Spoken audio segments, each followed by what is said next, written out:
Assalamualaikum warahmatullahi wabarakatuh. Sahabat Tafakur TV, mari kita bahas tentang akibat meninggalkan sholat jamaah bagi yang mampu.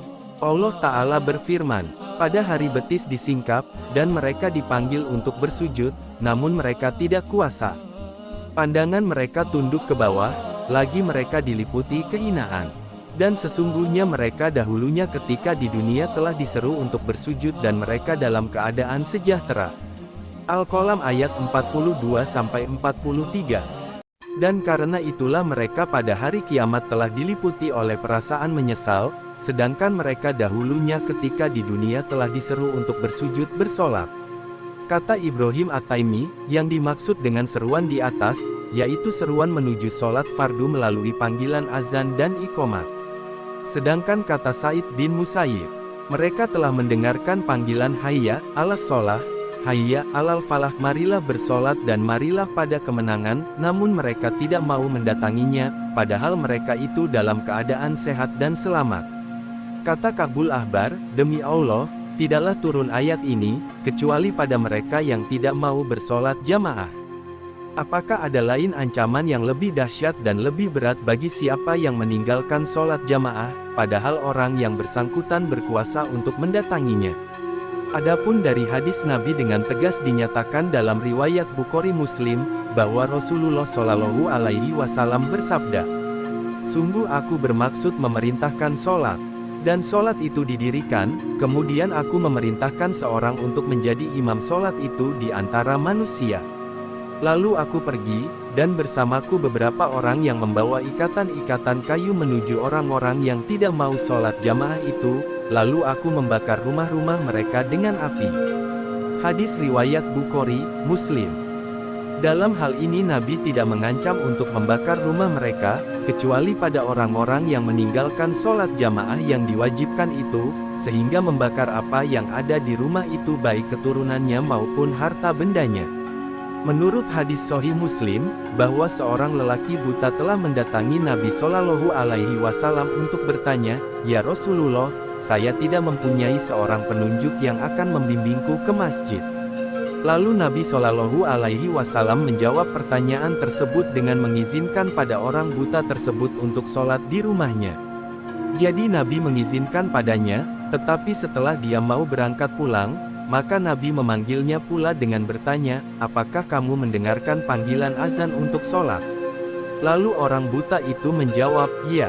Nabi pun mengatakan, "Maka engkau harus menjawab seruan itu.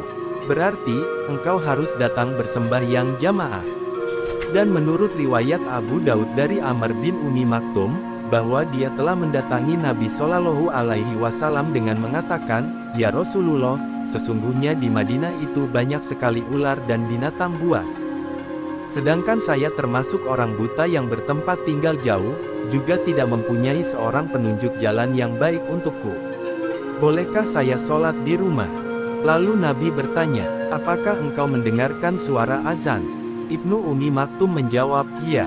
Nabi bersabda, "Maka engkau datang, aku tidak memberikan izin padamu." Orang yang buta ini telah mengajukan kepada Nabi Shallallahu Alaihi Wasallam tentang kesulitannya mendatangi masjid yang baginya tidak mempunyai seorang penunjuk jalan. Bersamaan dengan ini Nabi Shallallahu Alaihi Wasallam tidak mengizinkannya sholat di rumahnya, lalu bagaimanakah orang yang tidak buta yang tidak ada suatu halangan buat mendatanginya? Dalam hal ini pula Ibnu Abbas telah ditanya orang tentang orang yang berpuasa pada siang hari, sholat tahajud pada malam hari, tetapi dia tidak mau sholat jamaah dan tidak pula bersolat Jumat. Maka Ibnu Abbas menjawab, orang itu jika mati akan memasuki neraka. Hadis riwayat Turmuzi. Kata Abu Hurairah radhiyallahu anhu, seandainya telinga seseorang itu dipenuhi dengan timah hitam yang meleleh panas adalah lebih baik baginya daripada dia mendengarkan azan tetapi tidak mendatanginya untuk bersolat.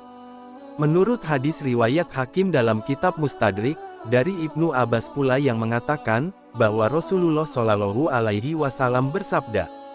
Artinya, 3 golongan manusia yang akan dikutuk Allah, yaitu 1. Orang yang menjadi imam suatu kaum, sedangkan kaum itu membencinya. 2. Istri yang tidur malam, sedangkan suaminya murka kepadanya. 3. Seorang lelaki yang mendengarkan seruan, "Hayya 'alas shalah, hayya 'alal falah," tetapi dia tidak mendatanginya. Riwayat Tirmizi.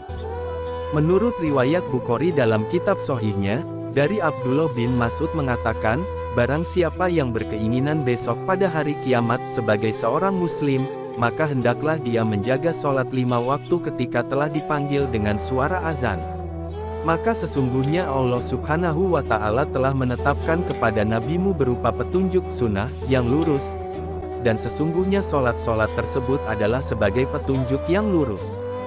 Dan jika seandainya engkau sholat di rumahmu sebagaimana sholatnya orang terlewat itu di rumahnya, maka kamu telah meninggalkan sunnah nabimu. Dan jika engkau meninggalkan sunnah nabimu, maka kamu sungguh sesat. Dan sungguh kami memandang orang yang meninggalkannya adalah sebagai orang yang munafik yang nyata, atau sebagai orang yang sakit. Dan sungguh ada orang yang sakit dibawa ke masjid dengan dipapa oleh 2 orang laki-laki kemudian diletakkan dalam shaf sholat. Atau dia datang ke masjid untuk melaksanakan sholat jamaah. Sebenarnya hadis ini diriwayatkan oleh Ahmad, Muslim, Nasai dan Ibnu Majah, mauquf kepada Ibnu Mas'ud. Sedangkan Robi bin Haitsam telah patah punggungnya karena lumpuh, tetapi dia pergi ke tempat sholat dengan memakai tongkat. Lalu seseorang telah mengatakan padanya, "Hai Abu Muhammad, Anda telah dibebaskan, tidak pergi ke masjid buat bersolat di rumahmu, sedangkan engkau termasuk orang yang berhalangan." Lalu dia menjawab, "Benar sekali ucapanmu itu, tetapi aku ini telah mendengarkan seruan azan yang mengumandangkan, hayya 'alas shalah, hayya 'alal falah," maka barang siapa yang bisa mendatanginya walaupun dengan merangkak, atau bertati sekalipun, maka hendaklah dia laksanakan. Dan kata Hatim al-Asyam, pada suatu waktu aku ketinggalan sholat jamaah yang kemudian Abu Ishaq al-Bukhari sendirian datang memberikan takziah kepadaku. Dan jika anakku yang mati, maka yang akan takziah adalah lebih dari 10.000 orang, sebab bencana yang menimpa keagamaan seseorang adalah dipandang rendah oleh kebanyakan orang daripada bencana yang menimpa dunia. Kata sebagian dari ulama salaf, apa yang ditinggalkan oleh seseorang berupa sholat jamaah, maka yang demikian itu karena dosa yang telah menimpanya. Kata Ibnu Umar, pada suatu hari Umar radhiyallahu anhu telah keluar menjenguk kebunnya yang ditanami kurma, kemudian ia kembali dengan mendapati orang-orang telah sholat asyar.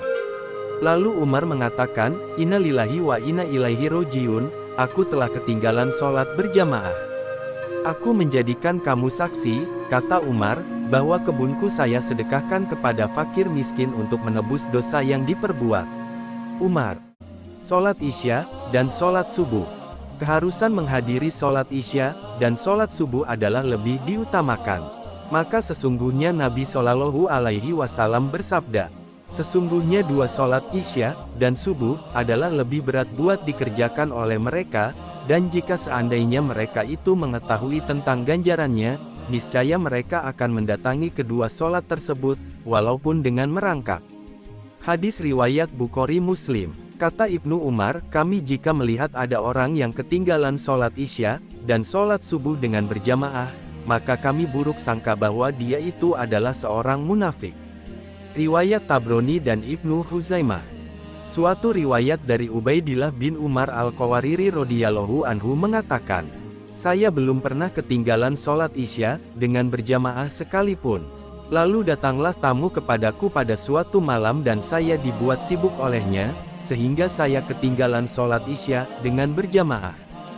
Kemudian saya keluar hendak sholat Isya, itu di masjid-masjid di Basra. Akhirnya saya mendapati mereka telah selesai sholat dan masjid-masjidnya ditutup.